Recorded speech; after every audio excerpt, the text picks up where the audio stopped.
Abigail, pourquoi être venue étudier en France? Aux États-Unis, on le sait, les études coûtent cher. Est-ce que c'est pour ça que vous êtes venue chez nous? Au départ, je suis venue chez vous pour apprendre le français et pour travailler, j'enseignais l'anglais. Mais quand j'ai repris mes études, j'ai fait le choix de rester en France pour deux raisons. Parce que je voulais faire le journalisme et je voulais avoir une perspective plus européenne, plus internationale pour me différencier des journalistes américains. Mais aussi parce que ça coûte extrêmement cher là-bas. J'aurais pu payer 50 000 $ pour mon master. Ici, j'ai payé 500 €. Donc, effectivement, la France m'a offert un diplôme et maintenant que je suis prête à donner quelque chose à l'économie et à la société française.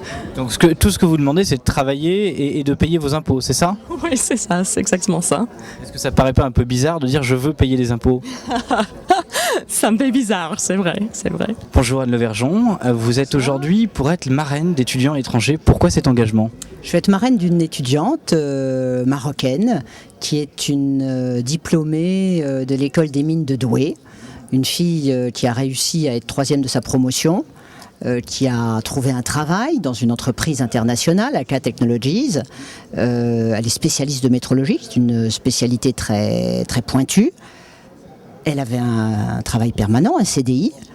Et elle a été, son employeur est allé défendre le fait qu'elle puisse rester en France. Eh bien, elle a dû être licenciée. Et ça, je crois que c'est totalement contraire à toute notre tradition historique. Nous n'aurions jamais eu Marie Curie en France. Bonjour Monsieur Varro, pourquoi êtes-vous aujourd'hui parrain d'un étudiant étranger?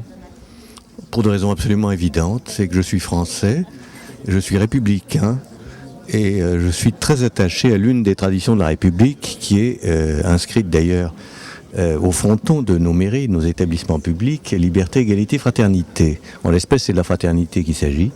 C'est-à-dire qu'il me semble que c'est l'histoire de ce pays qui est le nôtre, que d'avoir de tout temps accueilli les gens venus d'ailleurs. En général pour de très bonnes raisons, quelquefois pour de mauvaises, je m'en fous.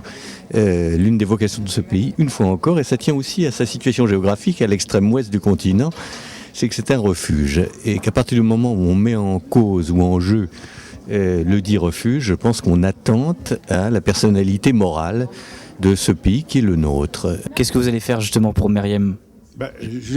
Quand vous êtes arrivé, me déranger. J'étais justement en train de lui demander qu'est-ce que je peux faire concrètement.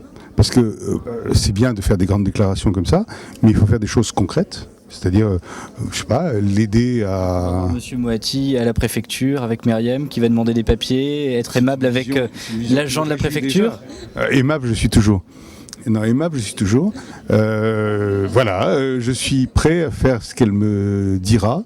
Ça fait partie d'un devoir à la fois de citoyen et de classique, un devoir citoyen classique.